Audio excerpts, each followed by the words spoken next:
Okay, hello, welcome everyone. I'm here live with Elena Salazar, and it's been a long time coming doing this interview. We met, I don't know, a couple months ago or so, sometime midsummer, in Winthrop, which is the town next to me, and we had such a lovely conversation and connection, and I'm just really honored, Elena, that you're taking the time to come on to this space and share more about, what it is that you do and bring to the world and to others, and your vision, your passion, and all of that. So thank you. It's an honor to be here with you today. Yeah. And with your audience, this audience here too. Yeah. So you come from a lineage of medicine women, correct? Yes, I do. Yeah. Yes. Can you share with us about that? I can. I grew up with a mother that would be considered in our lineage curandera, a curandera. She felt into it, and because of Catholicism, stopped herself every time. Oh. So, and then I have on my dad's side, there are cousins that were curanderas that have now passed the elders. A lot of family members I don't know and who is doing this currently. And it is usually passed down through lineage. And my way of really embracing the medicine of myself and what I have to meet in myself has been not necessarily handed down in the way of I'm going to teach you, but through me, through my own distortions. At a young age, we talked about spirits in the house and ghosts, or that would be the name then. Mm-hmm. And I could feel that happening around or when someone died. And, that was in the early 60s. Times have changed now where our language has changed. And where we know more because of social media and more awakening happening. So, Yeah. Beautiful.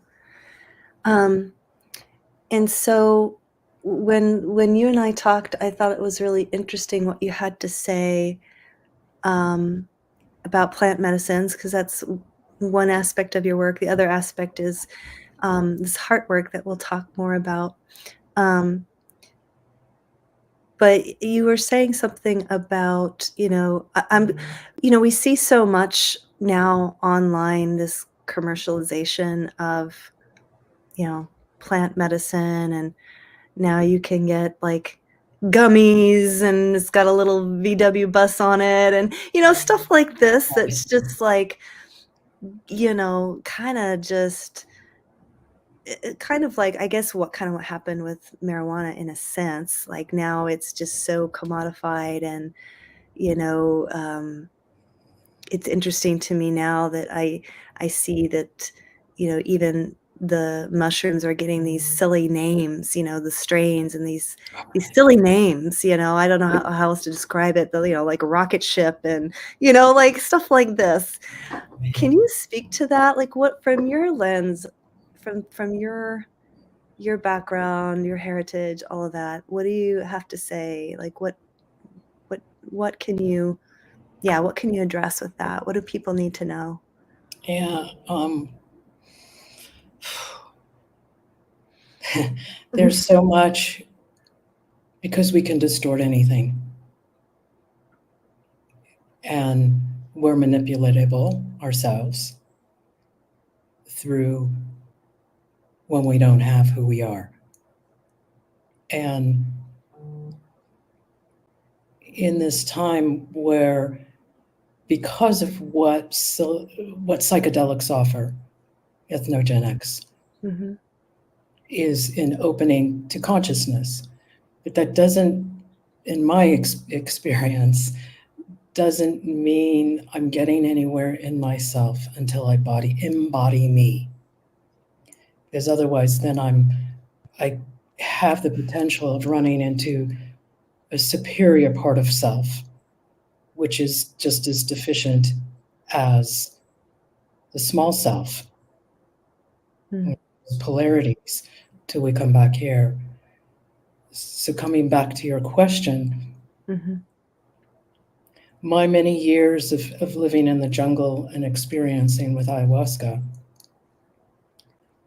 I was aware of my own distortions, and yet I still didn't have me. And this was before the big everything that's happening Oh, now. yeah. Mhm. And coming out, I remember feeling angry in these times of how medicine is being used and, like you said, commodified. And I've had to feel that in me, my own anger at wanting to control something I have no control over, or judging Mm. someone Mm. else should be doing this. So that's where I'm at with when I catch myself to drop in and feel what's happening in me around this. Mm. I want to control, or I want to judge, Mm. in my own hating, or any of those things. Yeah. And that brings into the open heart work, which we'll talk about after, Yes. Yeah. that has brought me into feeling the honesty of what I'm feeling. That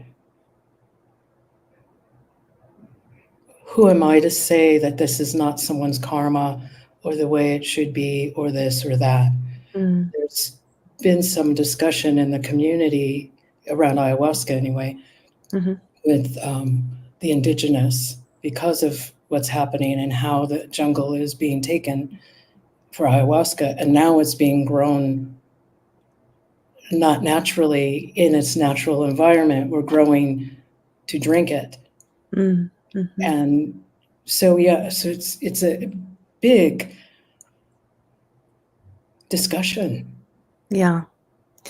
It's interesting because what I feel like what you're touching upon and what it makes me feel in my body is just the sense of the amount of suffering, really, of suffering of like we're willing to go to these great lengths because of commodifying something, of taking something and, you know, I don't know what else to say except like, providing an escape that is being presented as, you know, an awakening or, something like that, Right, where, um, it to me, it's just revealing of the amount of yeah, just the amount of suffering, personal suffering that people are going through to where, um, they're at a point where they're kind of willing to do anything and, and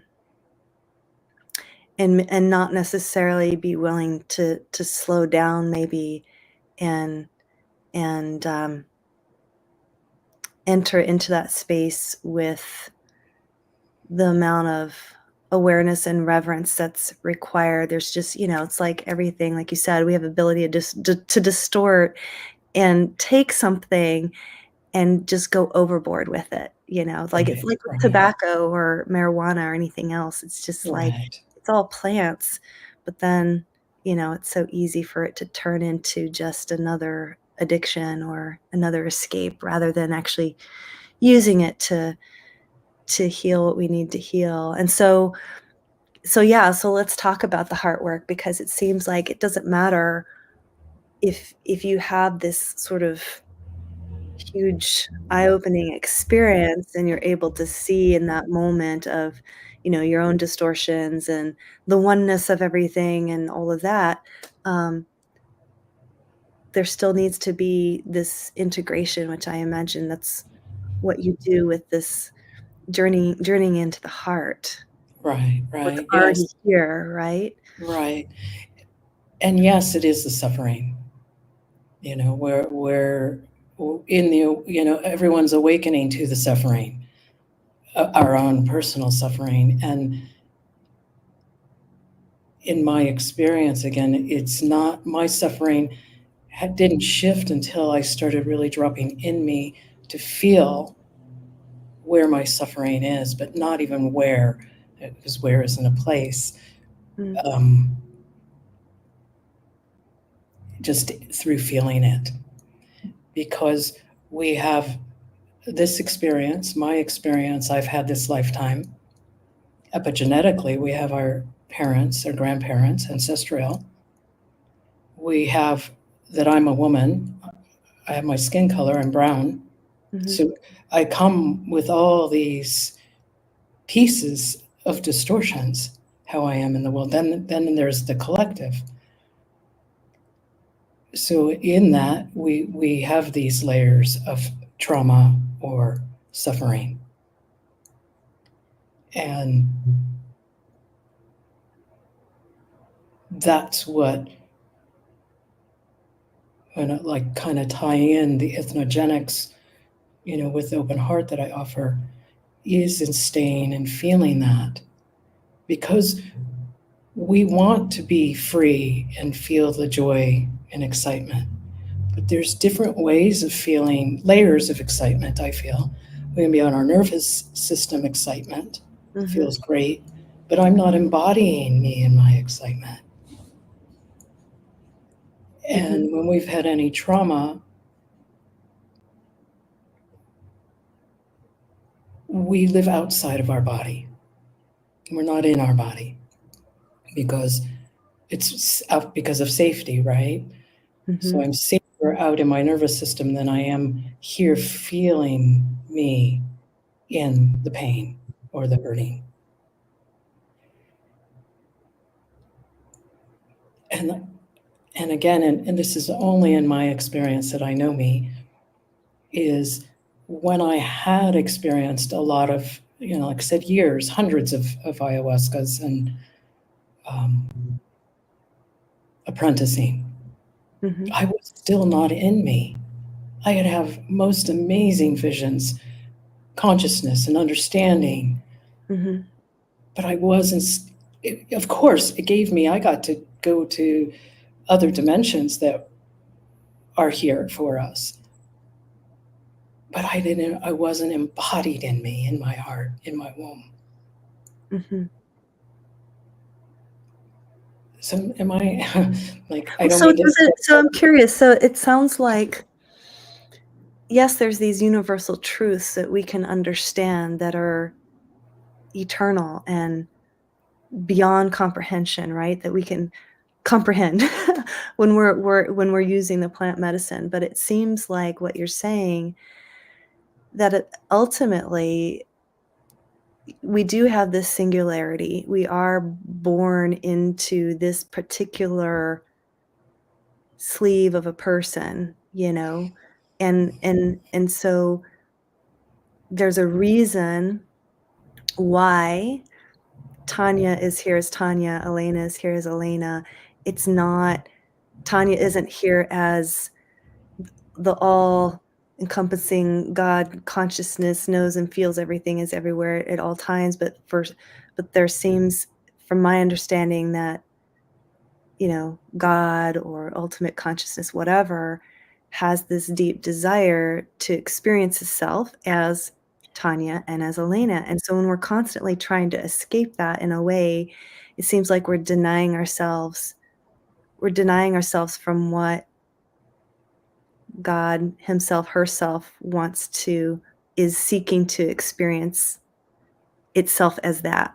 Does that make sense? That Is makes that sense. kind of That what you makes mean? sense. So it's like, so there's a reason why we're born with certain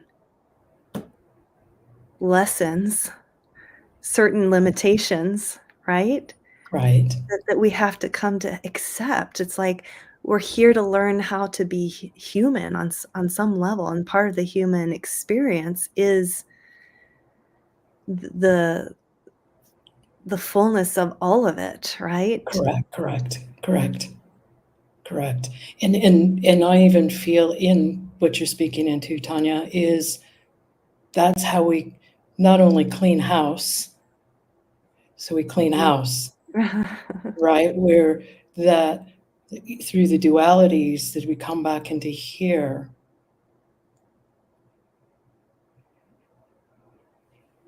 In creation coming, wanting to be created through me, but it's not going to be through my mind, it's coming through my heart, my heart womb. That at any moment I have a choice. I can leave me for something out here or to figure something out, or I can drop in and feel what's here. It could be grief, not knowing. Once you burn out or clear out our history, it goes into the, like you're saying, into the other dimensions or the other pieces of experience, maybe a past life. And those things don't really even matter. We put a lot on them. But the further we move away from our identity, meaning through feeling, that we become who we are. And that's what meaning, like the cleaning house. That then all I am is life.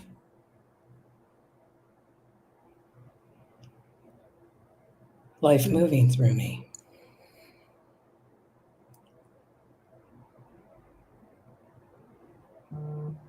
The oneness with self, the oneness with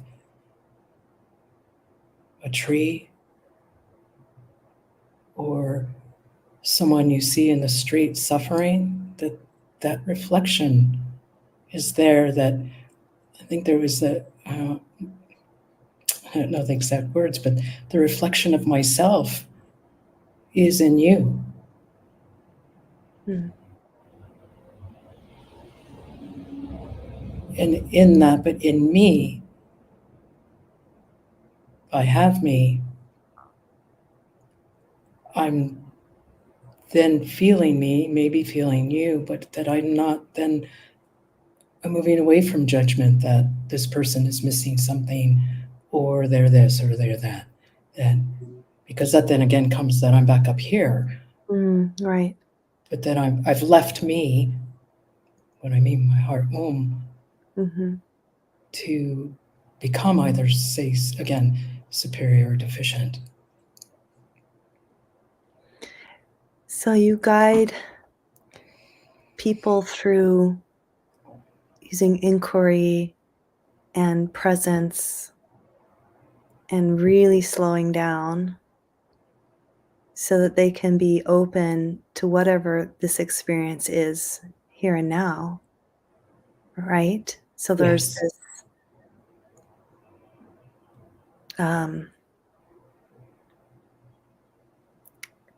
which is really what we're seeking ultimately. Exactly. But we're like always running, seeking, looking for this thing. We don't even know how to identify it. It's just, the mind is saying, oh, it's out here, it's somewhere here, you need to improve this, that, and the judgment and all that. But it's like really what we desire is like it's right here. And so like you help people to just sit with whatever the experience is right now. Yes. And kind of hold them to that. And the minute they try to like leave the now, bringing them back into the heart and what they're feeling deep within their bodies and allowing to come up whatever needs to come up and to feel Correct. it. Yeah. Yeah. And fear ultimately comes up. Yeah. Right? Oh yeah. Right. Because it's going to reach my safety that I've only been, like I use this example, my heart, my safety keeps me here, this small. And if I'm staying here any amount of time, I'm going to come up against where my safety is, which is going to bring up fear. So I'm bouncing my fear. I'm going to leave. I'm going to distract. I'm going to whatever. So then you come back again, and I'm sure ones that have experienced ethnogenics have experienced this, where they're going and then they hit somewhere, fear comes in. But the practice is in this life, without medicine, that we are the medicine, that we open into that consciousness is meeting us here. Mm-hmm. Life is the earth as human meeting us here, meeting me here. Yeah. Yeah, I feel like we're on such a precipice as a collective, right? And this is the calling, like what you're speaking of, and what you teach and what you bring to others is this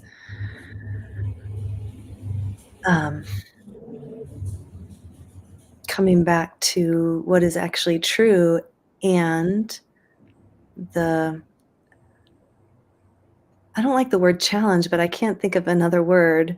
The challenge of meeting that and realizing, like, this is it, unless we want to continue to perpetuate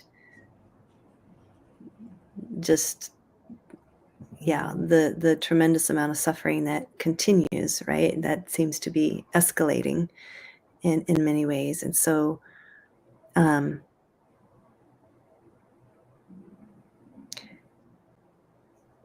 it's the mind wants to have all these answers. Exactly. Right? And it's exactly. Like, oh, guess what? There aren't any answers. It's just here, like what's in your heart, what's in your, like, the heart womb you were talking about. That's the practice. Right.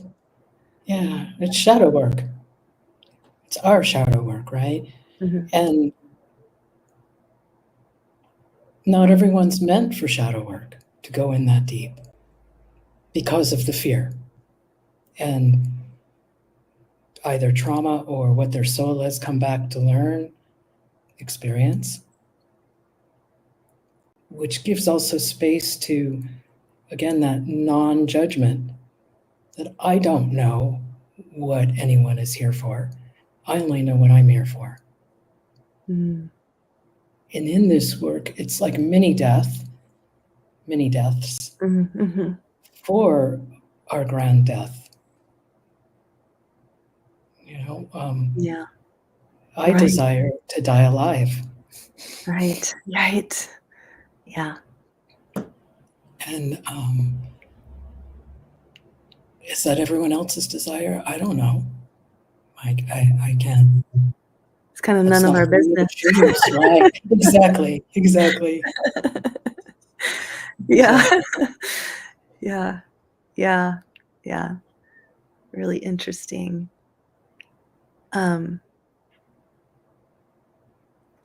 I want to share this little experience that I had recently. It was very interesting. So I went on this trip, and I'd brought my favorite necklace jewelry, this beautiful beaded necklace handmade by my friend. We did a trade, and another necklace she had made, like my favorite jewelry. And I guess, I don't travel that often that much. And I guess I made the mistake of putting it in my luggage. And so when I get home, I realize it's been taken. Somebody took it. Mm.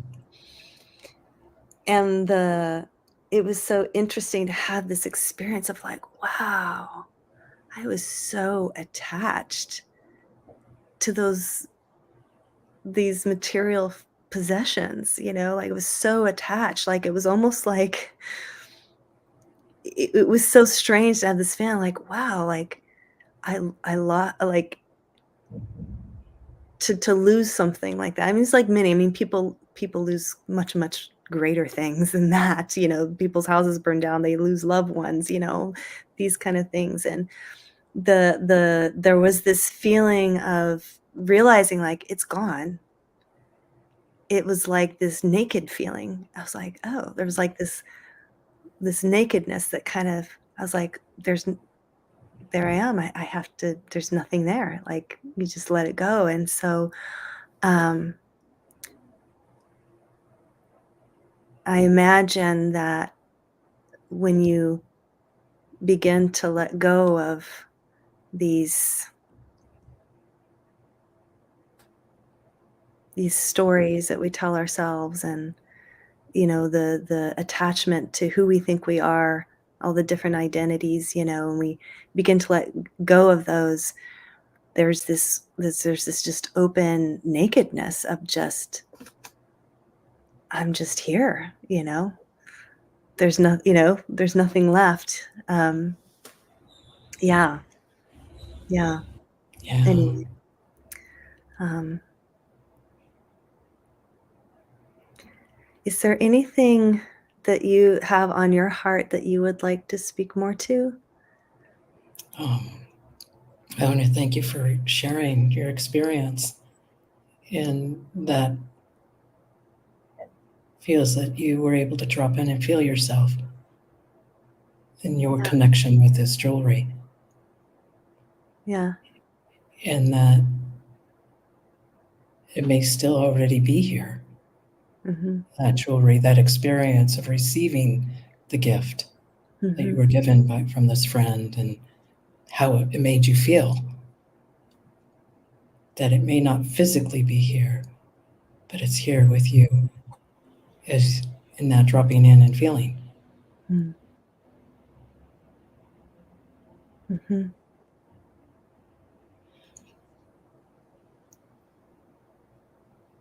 But thank you. Yeah, yeah. Um, I would like to just give a shout out to the teacher that has passed this work. I know I became a mentor of probably many things, but this work is where I found, and still, awakening, sleeping, awakening, sleeping. But that is Adam Gainsbourg. And wow, Mm, it's this, feeling, it just opens my heart. mm, mm. Yeah, feels tremendous. Yeah, we are that. We spend our lifetime in our mind trying to figure it out. And yes, we need our mind. Memories are there. Memories are held in our heart and our body, good, bad. We tend to grasp onto the lack. And until we feel that, do we come back to remember and feel all the joys. Again, not out in the nervous system and excitement, but Mm, in mm, me. mm, mhm. I mentioned that I'm traveling right now on holiday, and went to some hot springs yesterday. Oh, so sacred. And just dropping in the water, feeling the spirit of water, feeling the divas of the land, just continue to open my heart and grieving, just Mm, loving just the excitement of being alive, being human.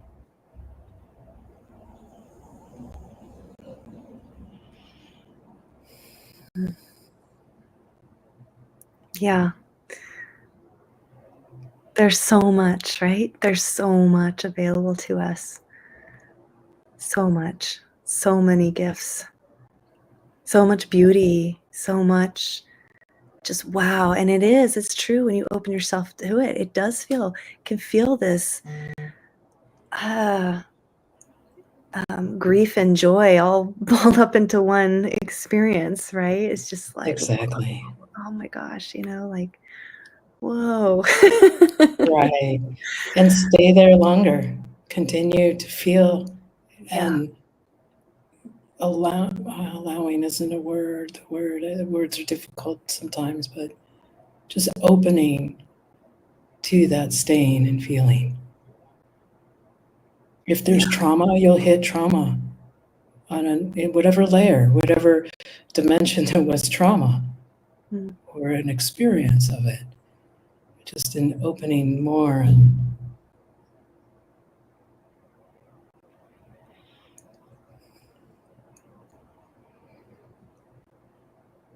Yeah.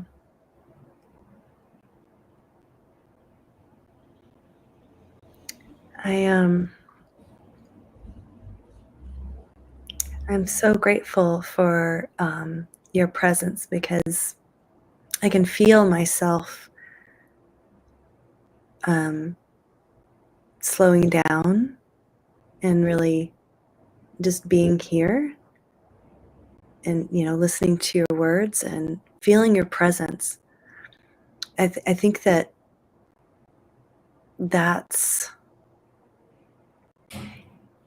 what we're craving. I have found myself, there's so much information, so many words, so much out there that we can consume that doesn't satisfy. It doesn't satisfy, and it actually doesn't feel correct in a way, like we can't.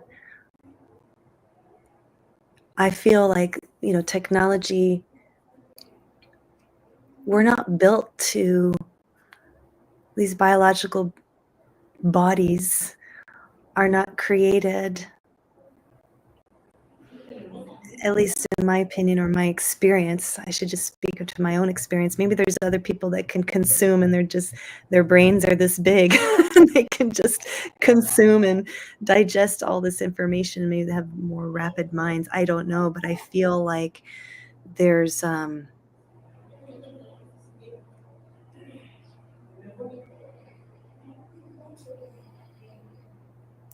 there gets to be a point where all the words, just come empty. They just don't land anymore. And there's just this, at a soul level, this feeling of like, I'm done. Like I'm done trying to take in more or trying to understand, or I've been doing this for eons. And there's just this kind of like,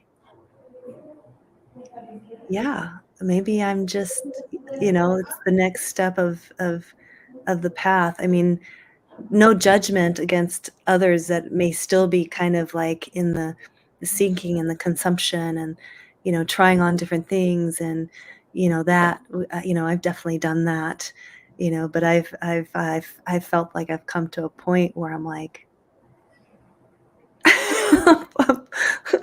there's no more space for me to take in. And so there's this invitation, like what you're presenting, this invitation to just like, it's all right here within you. Like you're enough. It's all right here inside. There aren't any words that are going to,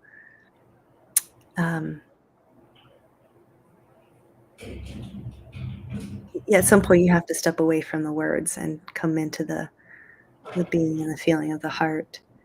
right. Yeah. Well, I want to thank you for your time. I feel like we could, on and on, just sitting in presence and sharing what's arising. But how can you share with people watching how they can work with you? Yes, they can. You can send a contact through my website, elenapsalazar.com. I also have my number, my information on there. So an email or just contact me for either a session or comp time, and we go from there. And I do day longs also. And I'm starting to hold circles for open heart work. Beautiful. Yeah. And right now it's in person, and we'll be offering this also online. Okay. So, and so in person, where can they? You're in Washington State? I'm in Washington State, and a lot of sessions are done over Zoom. Okay. So definitely just as powerful. Yeah. Energy is always here. There's no separation. Right. Yeah. Yeah. We just like to pretend we're separate. Yes. Yes. Yes, we do. Thank you so much, Elena, for your time. And just thank you for the work and who you are and the path that you've traveled, and your willingness to, step into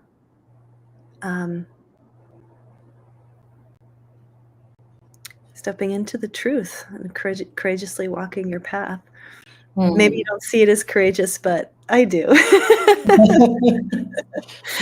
So anyway, yeah. Oh, Tanya, and to all your listeners and that are here today or may listen in the future, it's an honor. Yeah. Yeah. To be here. Thank you. Yeah. Thank you. Thank you so much. All right. Goodbye, everybody.